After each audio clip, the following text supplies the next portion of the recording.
China don come out come tok say dem get 5 new cases of COVID-19 on Tuesday and 6 on Monday, as the government don dey do things so to make sure to handle the outbreak.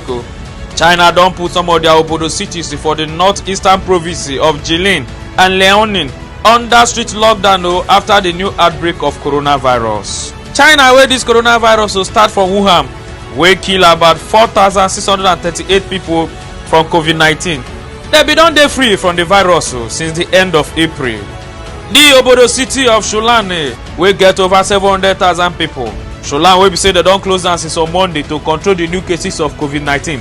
But Chinese government dey believe say na workers wey dey enter from Russia na dey carry the COVID-19 enter back. On Tuesday, na they don discover about new 34 cases of COVID-19 for inside Jilin province. Authorities don waka sharply to make sure say the new outbreak no go pass as e be, as they don put over 100,000 people for quarantine, as they don close school, close public transport, and only one person fit comot for inside each family once in 2 days to go buy food, cleaning product and medicine.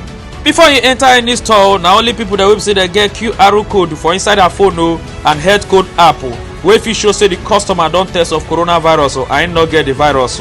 And at the same thing na im dey do for other places for China.